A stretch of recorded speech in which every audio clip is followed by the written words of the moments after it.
Merci beaucoup et bonsoir. Donc, alors on a la chance d'avoir à la fois l'éditeur et l'auteur, un des auteurs de la maison. Mais je crois qu'on va commencer par peut-être présenter, avant de parler du roman de notre ami Guy Reichenmann, on va peut-être commencer par élargir le champ un peu sur les éditions Kern, avec donc Patrick Van Ries qui est le micro, il est là, non? Vous savez qu'un écrivain est plus important qu'un éditeur, hein, toujours. Donc, je me permets de passer en premier parce que les gens, ils lisent un auteur, ils lisent des personnages, ils lisent pas une maison d'édition.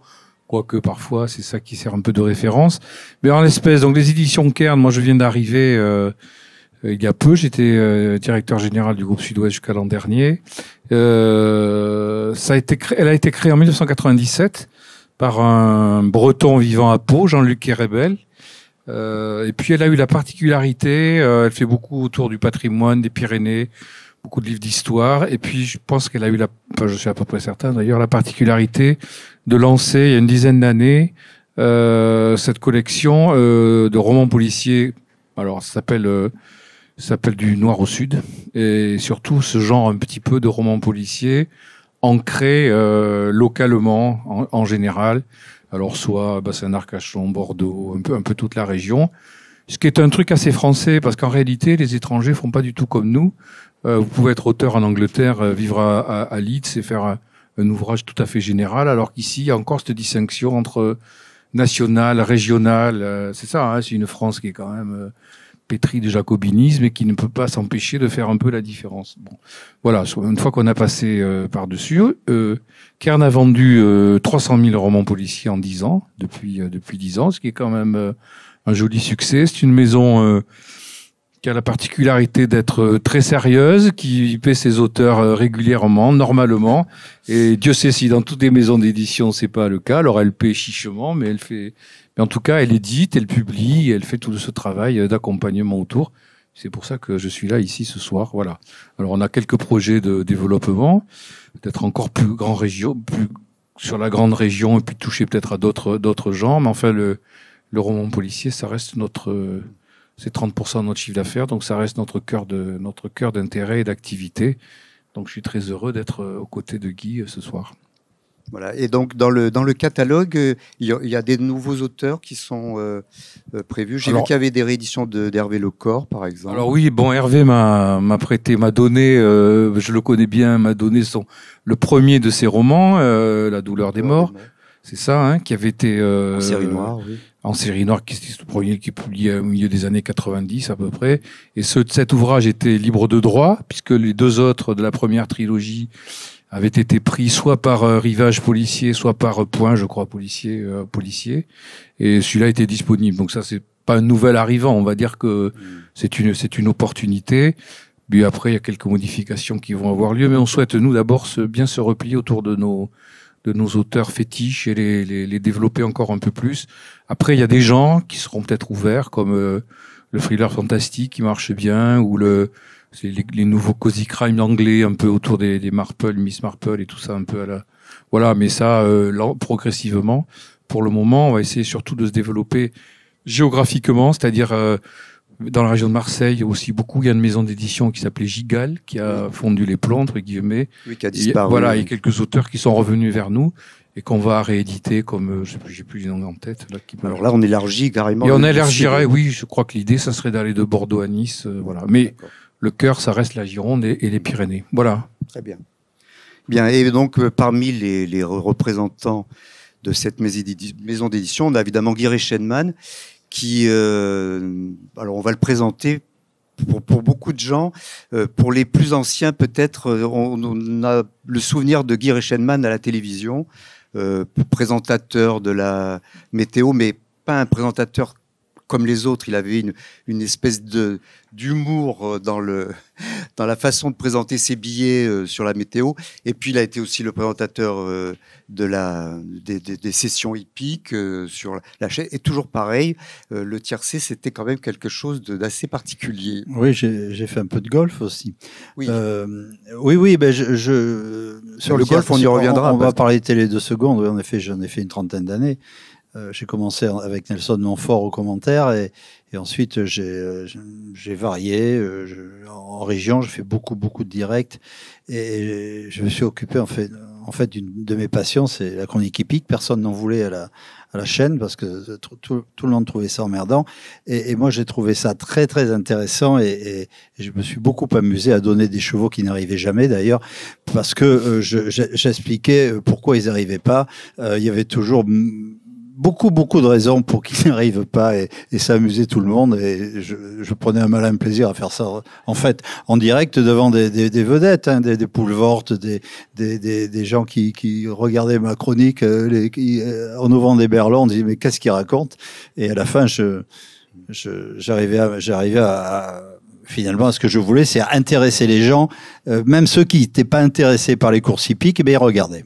Et même ceux qui n'étaient pas intéressés par la météo, ils écoutaient parce qu'il y avait il y avait un petit grain de folie dans le bulletin météo. Ah oui, je parlais jamais des températures. Alors bien sûr, ça pouvait troubler. D'ailleurs, le dernier rédacteur en chef de France 3 en 2020, quand il comprenait pas du tout mes météos. D'ailleurs, ça s'est bien passé. Le Covid est arrivé à ce moment-là, donc j'ai pu me retirer sur la pointe des pieds. Oui, alors on parlait de golf aussi, oui, effectivement, vous avez été... Alors, Guy Reichenmann, c'est avant tout aussi peut-être un sportif, un grand sportif, et qui a été l'un des initiateurs du golf à Bordeaux, d'ailleurs, avec le Oui, je suis arrivé juste après le Bordeaux-Lac et j'ai créé en effet une école de golf indoor, c'est une salle de golf dans laquelle les gens sont venus taper des balles. Tout le monde m'a pris pour un fou.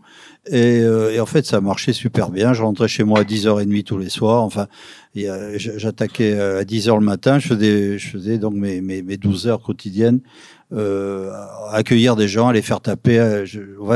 Ça a été vraiment un très grand succès. Le golf, on le retrouve d'ailleurs dans le roman, dans le dernier roman. Oui, Victor, on en reparlera. Dans le premier, dans le Flic de papier et dans Victor, en effet, il y a une concierge portugaise qui fait... Oui, qui est un grand personnage du roman. Qui fait jouer au golf. Mais le golf, c'est aussi, par rapport aux éditions Kern, c'est aussi un jeu, le quiz du golf, que j'ai trouvé, moi, particulièrement réussi, avec une très belle présentation, et qui a peut-être pas été assez...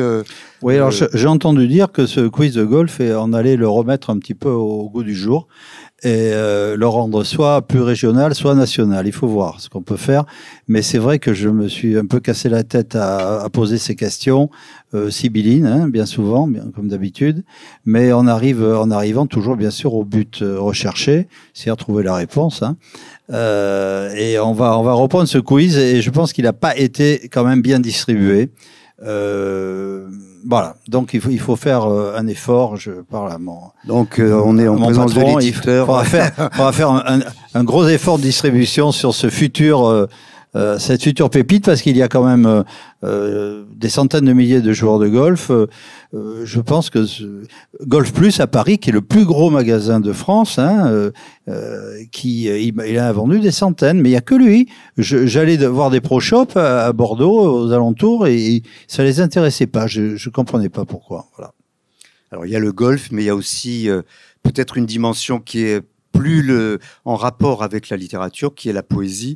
Guy Reichenmann a commencé d'ailleurs, avant de publier des romans, par un recueil de poésie qui s'appelait La Vague, oui.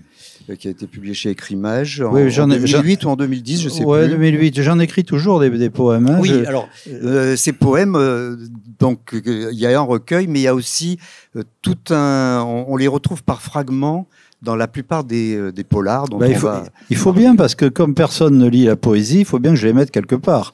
Donc je les inclus habilement, je dirais. Ça, c'est à vous de juger. Dans les textes, oui, dans les textes. Ouais. Oui, alors ils sont glissés dans les textes, mais je pense pas que ce soit simplement parce que les gens ne lisent pas de poésie. Je pense que ça donne une couleur particulière au personnage d'Anselme Villoc, dont on va parler maintenant, qui apparaît donc dans un premier livre qui s'appelle Flic de papier. C'est assez intéressant peut-être de s'arrêter sur ce mot, sur cette expression, flic de papier. Anselme Villoc, quand vous le définissez et que vous donnez ça carrément au générique comme titre du premier roman, ça a une signification particulière. Sur quoi vous vouliez insister sur ce personnage en l'appelant d'emblée flic de papier, alors qu'on sait bien qu'un héros de roman, c'est forcément un héros de papier. Mais pourquoi cette insistance?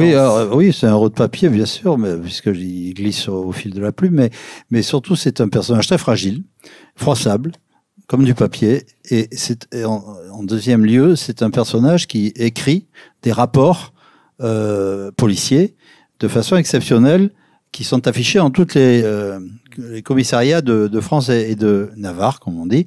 Et donc, tout le monde l'appelle le flic de papier, mais pour sa qualité de scribe, on va dire. Mais il n'est bon, du moins dans le flic de papier, dans le premier texte, il n'est bon qu'à ça. C'est-à-dire qu'il sur le terrain, il est très médiocre, médiocre, il est normal, voilà, blanc, comme dirait Coluche. Hein. Voilà, donc c'est pas Rambo du tout. Hein. Il est pas alcoolique, il aime sa femme, un mec normal, voilà. Est-ce que c'est pas aussi une façon de... Alors, est-ce que on le dit pour Flaubert, on va pas refaire le coup de Madame Bovary, mais bon, mais Anselme Villoc, c'est quand même au fil de tous les épisodes, on retrouve des fragments de ce qu'on pourrait reconnaître un peu de la biographie romancée de Guy Reichenmann. Est-ce que c'est pas aussi une façon de ce personnage de vous mettre à distance dans le... Bien sûr. De toute façon, on écrit sur ce que l'on connaît, hein. Que ce soit les lieux ou les personnages ou les sentiments que l'on éprouve. Voilà. Donc moi, je ne suis pas un violent, donc je ne vais pas écrire sur la violence. Je ne vais pas écrire sur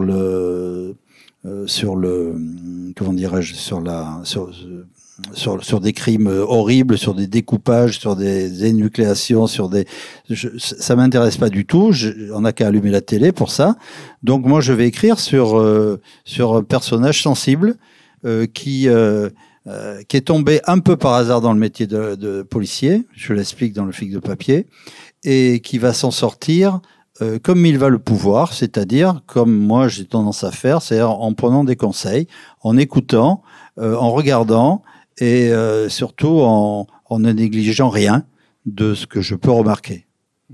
Voilà. Donc en partant de là, si je me fais un peu aider, c'est le cas d'Anselme Villoc, il va se faire aider par un patron de bar qui va représenter le bon sens, et par une petite fille surdouée qui va représenter la lumière et l'intelligence. Donc lui, il n'a pas besoin de bon sens et d'être intelligent, puisqu'il se reporte sur ces deux personnages. Donc vous voyez, c'est quelqu'un... Il n'est pas falot, hein, mais c'est quelqu'un qui va écouter. Oui, d'ailleurs, on va s'arrêter un petit peu à ces personnages, parce que avant de rentrer dans la présentation du dernier roman, il est bien quand même de savoir qu'il y a une galerie de personnages qui revient un peu dans tous les livres. Et notamment, c'est dans ce premier roman Flic de papier, qu'apparaît le personnage de Lily, que vous venez d'évoquer là. Elle a aussi un rôle dans le dernier, Victor. On y reviendra. Elle a un rôle dans tous les livres. Elle a un rôle dans tous les livres. Mais ce serait peut-être intéressant de nous raconter la genèse de ce personnage. Alors Lily, c'est une petite fille qui est surdouée et qui pose des questions et qui a des réflexions qui sortent un peu de l'ordinaire. Carrément d'ailleurs, comme toute personne, différente. Alors, on appelle ça des... Bonsoir, la bibliothèque va fermer ses portes dans 15 minutes. Merci de penser à enregistrer vos prêts avant votre départ. Je vais parler plus vite. Oui, alors c'est un haut potentiel intellectuel. Alors, on appelle du surdoué, on appelle ça comme vous voulez, parce que moi, j'ai un garçon qui a cette caractéristique et qui nous a posé pas mal de problèmes, on va dire. Alors, je l'ai déguisé en fille. Et donc, comme ça m'a donné un petit peu de recul. Et je l'ai déguisée en fille, mais brillante dans tous les domaines. Alors qu'il faut savoir quand même, quand on a affaire à des gens qui ont des hauts potentiels, ça peut se décliner en je ne sais combien de cas particuliers. Donc elle a tout pour plaire. C'est-à-dire, elle est intelligente, elle est jolie. C'est la mère de sa mère. Elle prend les bonnes décisions. Elle travaille bien à l'école. Enfin, voilà. Donc, c'est un petit peu un idéal que j'ai décrit là. Mais je peux vous assurer que dans la vie, c'est pas le cas. Enfin, en ce qui me concerne. Mais maintenant, ça y est, c'est fini. Mon garçon, il a une quarantaine d'années, il est formidable. Bon, moi, je recommande d'ailleurs peut-être de découvrir le personnage dans Un flic de papier. Je crois qu'il est il est là, oui, il est soit à la médiathèque, soit chez le libraire. Parce que quand vous allez si vous ne commencez par ce livre, par exemple, par le dernier, c'est une jeune fille, elle est étudiante, elle est bon. Oui, elle est étudiante. Dans Un flic de papier, il y a une scène vraiment magnifique qui baigne de poésie, mais d'une poésie pas mièvre, sur la découverte de cette petite fille dans la forêt près de Canon. Hein, c'est la première scène. C'est la première scène, magnifique. Dans À la place de l'autre, un autre des épisodes de la série, vous dites d'Anselme Villoc qu'il est improbable. Vous dites beaucoup de choses de lui. Hein. Oui, mais il y a ce mot, hein, improbable, oui. Que c'est un flic d'intuition, pas un homme d'action. Est-ce que ce serait pas lié à sa généalogie incertaine, le fait qu'il soit qu'il y a quelque chose de flou autour de lui? Alors, Anselme Villoc est né sous X. Il est né en 53, parce qu'il faut quand même préciser que dans tous mes textes, il n'y a pas un téléphone portable.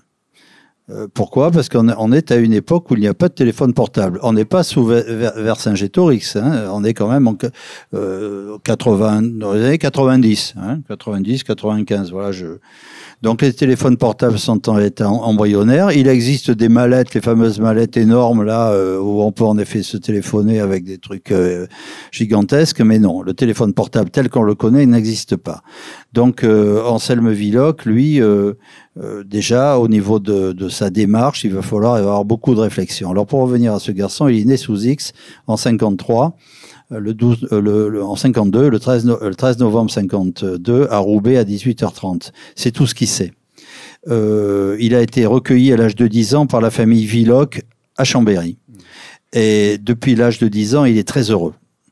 Et donc, il est resté avec cette famille et il va donc évoluer au sein de cette Savoie qui va l'adopter, et donc il va être très heureux à Chambéry. Et dans le flic de papier, eh bien justement, il va être expulsé de cette Savoie pour une raison bien particulière. En effet, il faut que vous lisiez absolument les 8 tomes de Anselme Villoc pour que vous puissiez être imprégné de cette histoire. Dans un des épisodes, il retourne à Chambéry mais après il va se balader une fois que.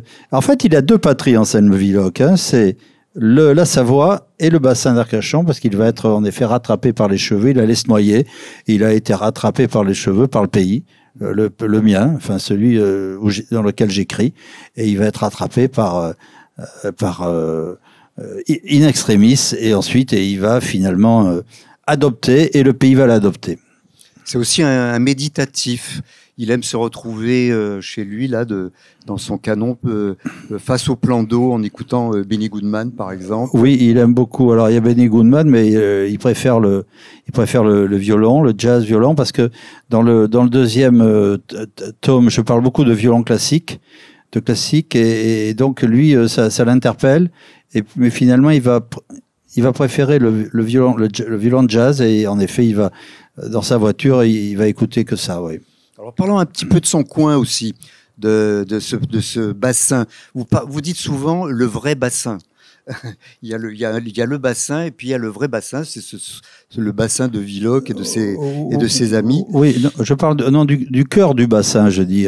Le bassin, au bassin au vrai. Au bassin au vrai, oui, c'est-à-dire le bassin des gens qui vivent sur le bassin, c'est-à-dire non pas qui vont passer un dimanche ou qui vont passer 15 jours en août. Le bassin le vrai. Moi, j'étais élevé dans le cœur du bassin, c'est au Morez.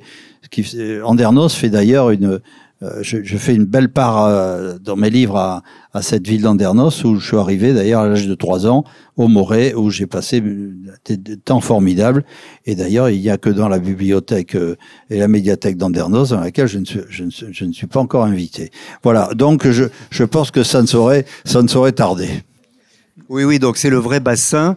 Et c'est aussi l'occasion de découvrir une tribu, parce qu'il y a Lily, le personnage dont on parle, mais qui est importée elle aussi, hein, finalement. Mais dans ce coin de paradis, on pourrait dire, Villog, il a retrouvé en quelque sorte une famille, une tribu. Voilà, il a retrouvé une tribu. Quelques-uns de ses personnages. Et en effet, au fil des le textes, patron du bar, par voilà, exemple. au fil des textes, eh bien, ces personnages s'étoffent, etc. Alors, non pas, vous savez, quand on écrit des livres, et c'est pas Patrick qui va me contredire ni Lionel, l'erreur à ne pas faire, c'est faire des suites. C'est-à-dire terminer un livre et pas le finir. Vous aurez la suite. Alors, c'est pas le cas. Hein. Il y a chaque fois, à la fin de chacun de mes livres, il y a une chute. On a tout compris. Voilà. Bon, même si on comprend rien pendant le texte, on comprend au moins la fin. Bon, mais il y a quand même une évolution dans le temps. C'est-à-dire que, en effet, pour parler de Lily, elle a 5-6 ans au premier livre, et on va la retrouver à 14 ans dans le dernier. Voilà. Donc, il faut pas. C'est même qu'elle avait plus de 14 ans. Ou 14 ou et demi. Enfin, elle est pas. Mais elle a 2 ans d'avance. Alors déjà, hein, elle a 2 ans On va d'avance. chipoter. On va pas chipoter. Donc, le vrai bassin, c'est là où se passe... Oui, le cœur du bassin. Alors, on dit toujours, on va dans le fond du bassin. Alors, pour les gens qui connaissent, ça veut rien dire le fond du bassin. Le cœur du bassin, c'est les villes qui sont nées au début. C'est le cœur, c'est-à-dire c'est Andernos, c'est ces villes-là qui ont commencé à vivre facture, c'est ces villes-là. Et ensuite, il y a eu, par exemple, la Teste, Arcachon n'existait pas. Le Ferré n'existait pas. Tout ça, ça n'existait pas. Donc, le cœur du bassin, c'est là. Voilà. Okay. Donc, j'en parle. Non, juste une question. Ça renvoie à un Bordeaux et à un bassin qui n'existe plus vraiment, non? C'est vrai? Moi, j'ai été frappé de nostalgie. Moi, je suis arrivé à Bordeaux en 89, 90. J'ai retrouvé cette atmosphère que on voyait en allant au bassin à l'époque, hein, 90. C'était pas du tout comme aujourd'hui. Bordeaux, commissariat, la vie est quand même assez cool. Tout le monde a à peu près les mêmes repères, de saisonnalité, de temps, de lieu, et voilà. Ça, je dois dire que c'est un aspect assez intéressant aussi. Alors, je dis pas que c'était mieux ailleurs, mais avant, mais c'était différent. Les gens vivent comme ils vivent actuellement. Bon, on peut aimer, ne pas aimer. De toute façon, on n'a pas le choix. Mais moi, si je peux écrire quelque chose qui me tient à cœur, dans mon fort intérieur, je parle de cette période. Voilà. De la même façon, dans Lucia Fancini, qui est ce qu'on appelle un spin-off, c'est-à-dire qu'un personnage secondaire va devenir personnage principal, je parle du Bordeaux des années 56. Parce que je m'en souviens très bien. Vous étiez pas né. À part Lionel, qui est beaucoup plus vieux que moi, mais donc et je me souviens très bien de cette période. C'est vraiment ancré dans ma mémoire, ce Bordeaux des années 56, et je décris 56 jusqu'en 61, 62, et là on est vraiment dedans. Alors en effet, on peut appeler ça de la nostalgie, ce que vous voulez, mais pour moi c'est important de faire revenir les gens à cette époque. Alors, dans ce roman de la vie de Lucia Fancini, l'extravagante histoire. Oui, on a un passage absolument admirable sur Codéran et sur la redécouverte de Codéran dans les années 50. C'est vrai que c'est une vie de village qu'on a du mal à imaginer. Et Codéran est passé à Bordeaux en 65. Hein. Ouais. Et bon, alors ça c'est les personnages. On a parlé de quelques lieux, mais alors il y a quelque chose aussi point qui est central dans tous les romans de Guy Reichenmann, c'est le rapport au réel. Alors là, c'est là qu'on bascule dans le dur, parce que il y a toujours un petit peu un moment où on frissonne de façon un peu fantastique, mais on ne sait pas trop si on est dans le vrai fantastique. Alors, il y a votre ami François Darnaudet qui dirait c'est du réalisme fantastique, ce qui est une espèce d'oxymore assez intéressant à développer. Moi, je dirais que moi les romans de Guy Reichenmann... Oui, on va attendre la gare. La bibliothèque va fermer ses portes. Il est important d'enregistrer vos frais avant de regagner la sortie. Voilà, dans Nous reste là. Et donc, ce qui est intéressant, c'est ce rapport au réel. Et plutôt que de parler alors moi, je parlerais plutôt de réalisme poétique. Et ça fait référence à des auteurs que vous n'avez pas connus, Guy, qui sont dans les années 30. Il y avait Guy Aveline, des gens comme Pierre Véry, par exemple, qui ont écrit des romans où il y a ce climat un peu d'incertitude. On ne sait pas trop si on est dans le fantastique ou dans le réel. Là, on retrouve ça à chaque fois dans les romans de Guy Reichenmann. Le fantastique, ça se traduit par l'apparition de phénomènes qui ne devraient pas avoir lieu, ça c'est clair, Oui. qu'on ne reconnaît pas comme faisant partie de notre réalité. Mais est-ce que c'est quelque chose que vous travaillez en amont, c'est-à-dire de vous dire quel est le point du réel que je vais tenter d'effacer pour m'échapper ailleurs Alors, bon, de toute façon, c'est une question tout à fait. Comment ça se traduit dans la conception tout à fait intime. C'est-à-dire que moi, j'ai fait je suis en recherche toujours de ce qu'il y a autour de ma raison, qui est une toute petite partie de mon être. La raison, c'est tout petit, la raison. Hein. En revanche, la conscience, c'est immense. Ça dégouline de partout. Et donc, moi, je suis dans la conscience. Et je laisse tomber ma raison et j'essaie d'aller chercher dans cette conscience. Alors, je vais faire des retours dans des vies antérieures. Voilà, donc j'ai été voir des gens, des personnes. Alors, on va me prendre pour un branque, peut-être, mais je vais faire des retours dans des vies antérieures. Je le remets sur le papier dans le Scorpion, par exemple. Même le Scorpion pleure. Où Villog veut chercher ses origines. L'administration veut rien lui dire, donc pour ce faire, il va faire ce que j'ai fait, des retours dans la vie antérieure, et là on peut retourner dans des endroits très très particuliers qui peuvent effrayer, mais c'est épuisant, mais ça je le pratique. Je pratique, alors le dernier je parle de l'hypnose. Alors l'hypnose, c'est quoi? L'hypnose, c'est énorme, la façon les différentes hypnoses sont je dirais pas légion, mais enfin, on peut hypnotiser des gens de façon assez incroyable. Alors, je vais aller dans l'hypnose, je vais aller dans la géobiologie, par exemple. La géobiologie, personne ne sait ce que c'est que la géobiologie. Ce sont les forces terrestres, électriques et magnétiques, mais par exemple, la géobiologie était considérée comme une science au début des années 1900, du XXe siècle. Ensuite, un garçon comme Yves Rocard, le père de Michel, qui était un scientifique de très haut niveau, hein, il a participé à l'élaboration sur l'atome, sur les bombes atomiques, enfin c'était un physicien de très haut niveau. Il s'est, malheureusement pour lui, intéressé à la géobiologie. Il a fait des livres sur la géobiologie. Il a été carrément radié du corps des scientifiques. Il a été mis de côté parce qu'il s'est intéressé à la géobiologie. Moi, j'ai la chance de connaître Alain Duzan, qui est le patron de l'école française de géobiologie. Eh bien, je peux vous assurer que c'est étonnant. Je vous raconte une anecdote. Je fais une chute malheureuse. Je me fais mal, très mal sur le côté gauche. J'ai mal depuis des mois et des mois. Alain Deluzan, patron de l'école française de géobiologie. Je savais pas qu'il l'était. J'ai fait Subdeco en 74 avec lui. Un grand mec, comme moi, un peu plus grand, costaud et tout. Bon, je le revois pas de 40 ans.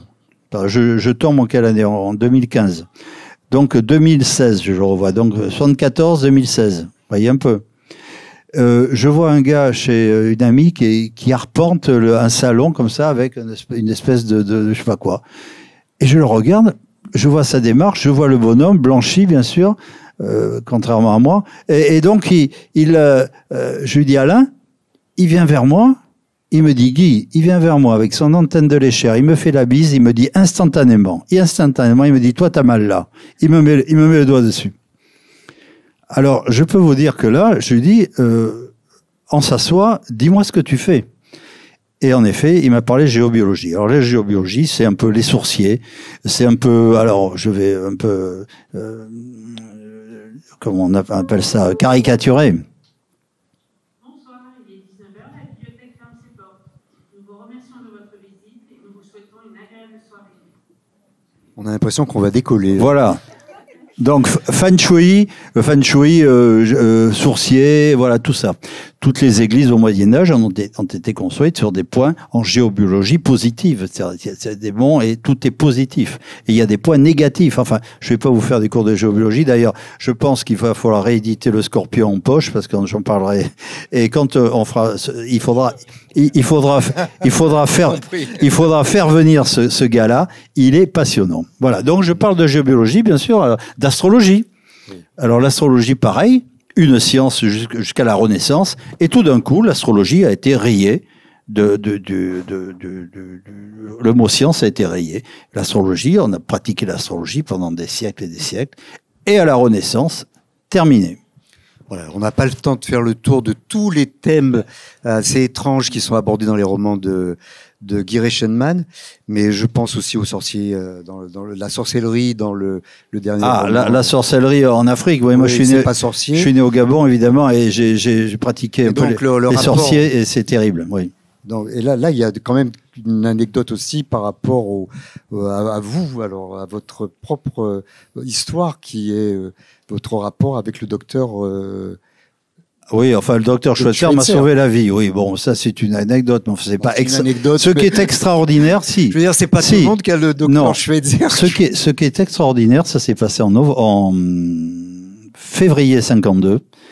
Il devait aller chercher son Nobel à Stockholm.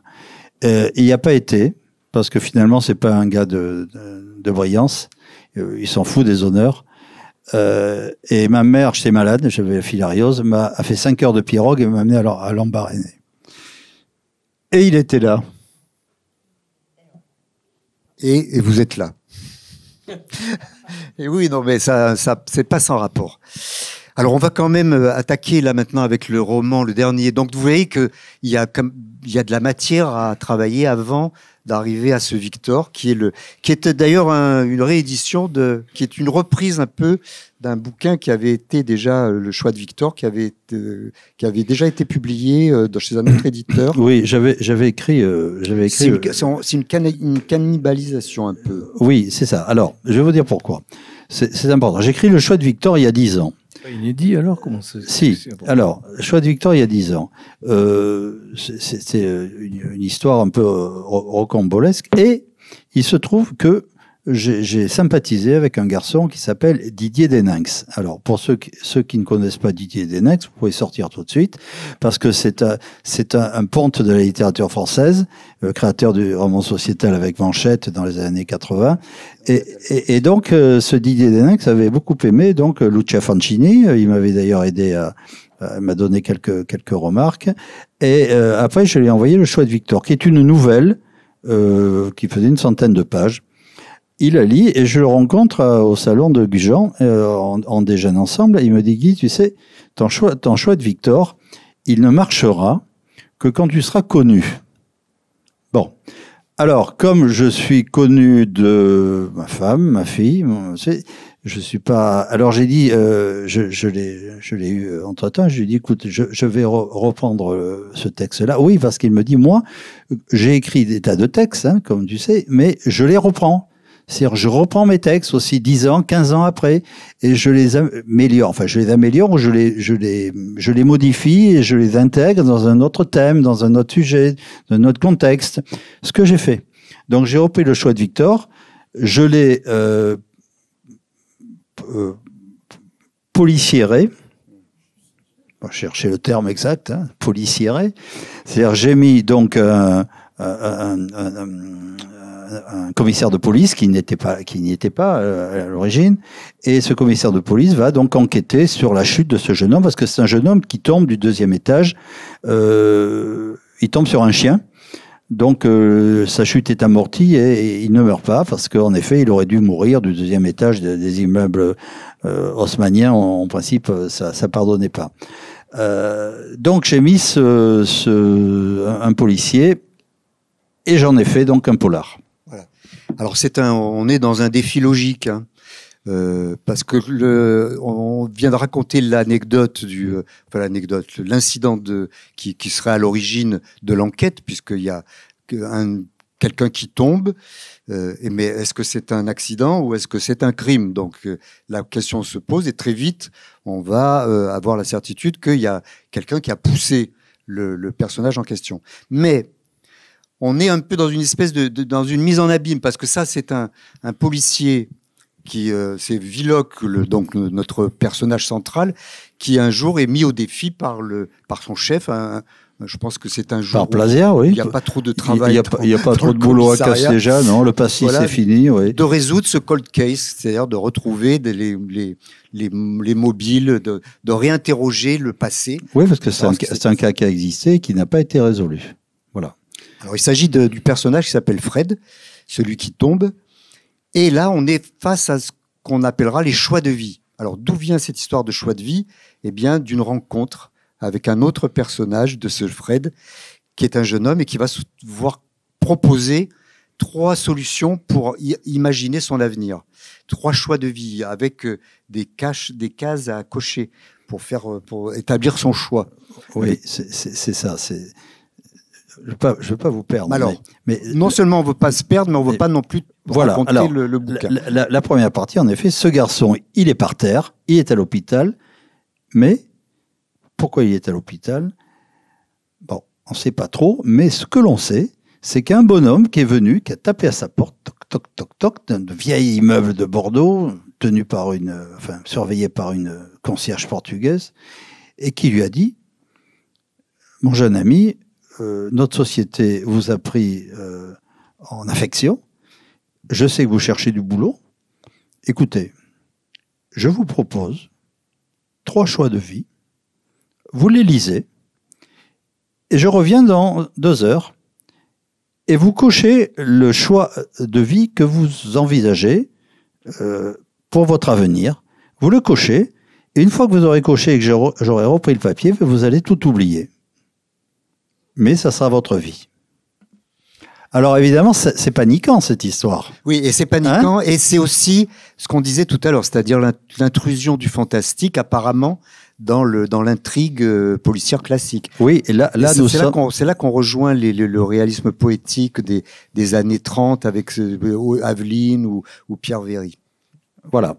Donc imaginez-vous avec à 20 ans, 21 ans, un gars qui vous dit voilà, vous lisez, alors il y a 3 feuillets par vie, hein, vous lisez ces vies et puis vous dites il faut absolument que j'en choisisse une, et ça sera ma vie.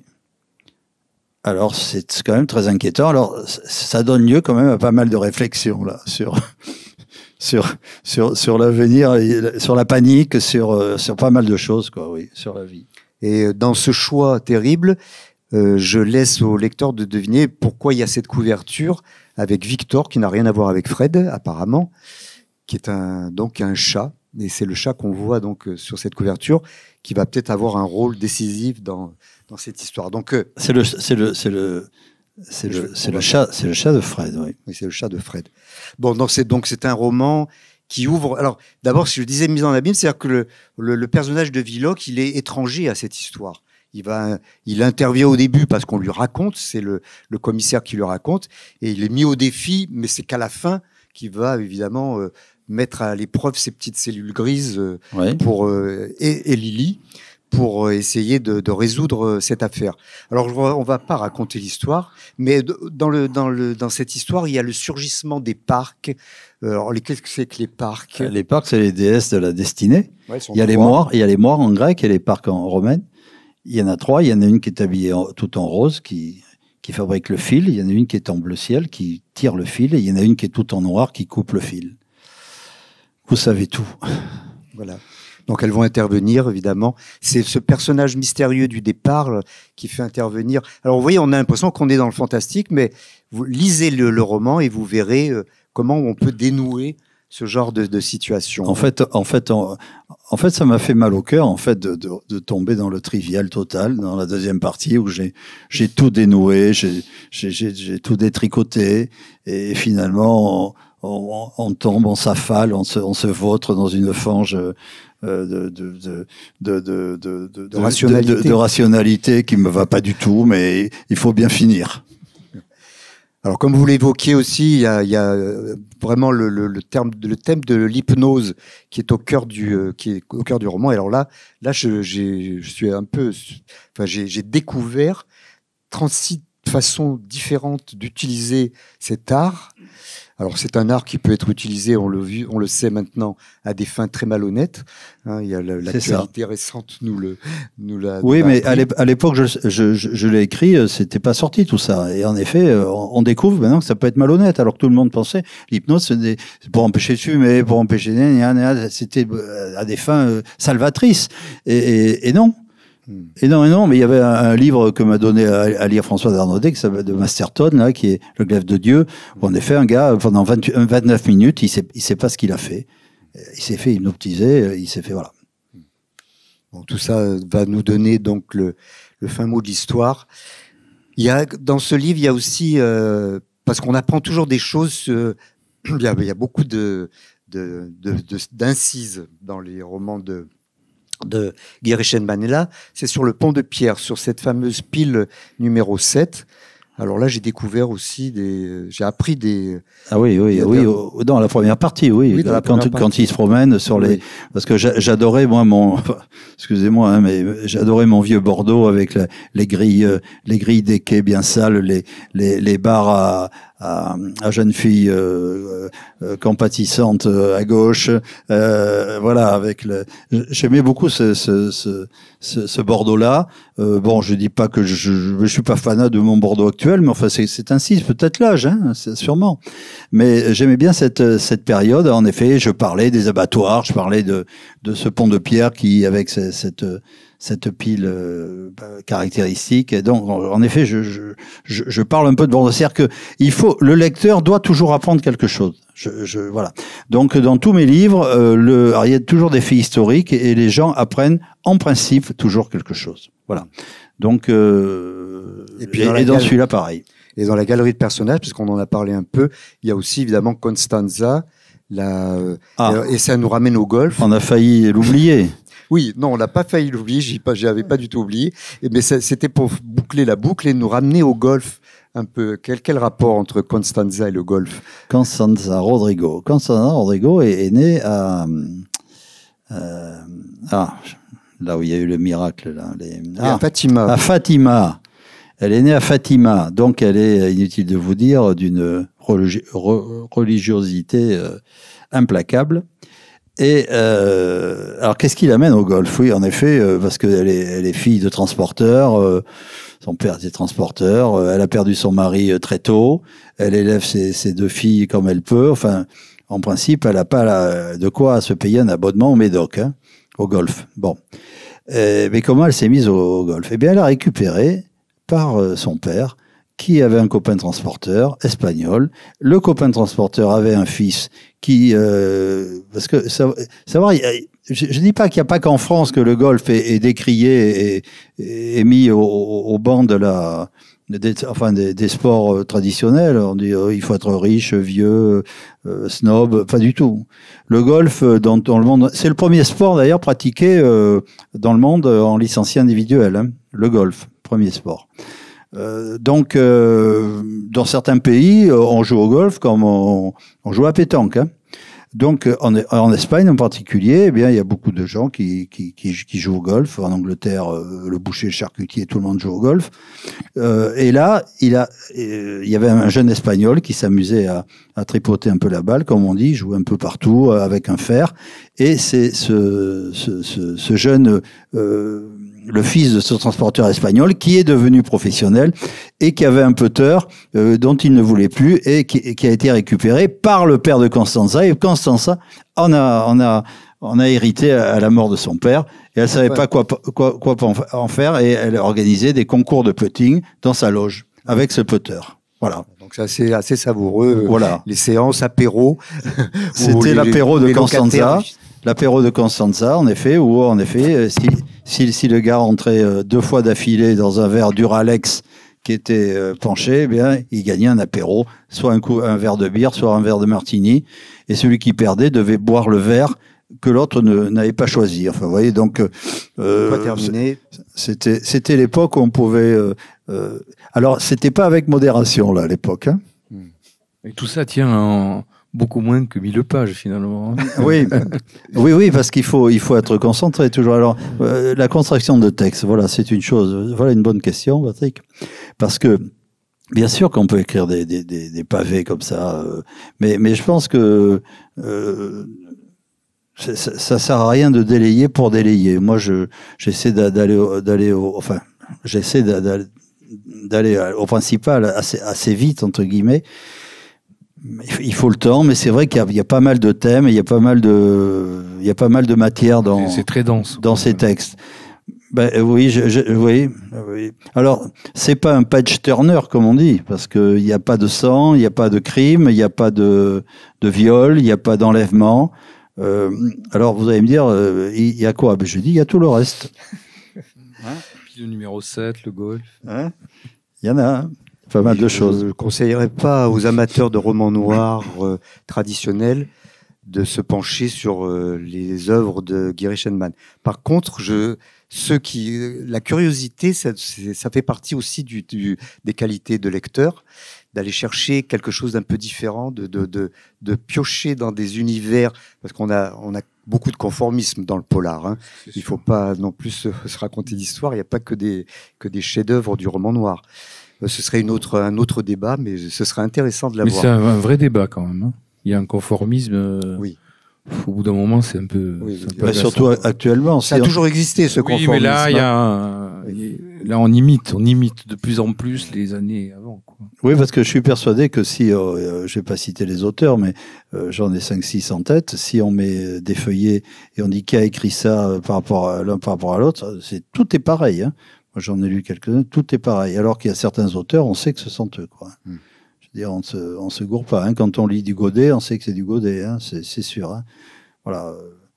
Donc, alors je dis pas que quand on lit du Reichenmann, on sait que c'est du Reichenmann, mais pas loin. Si.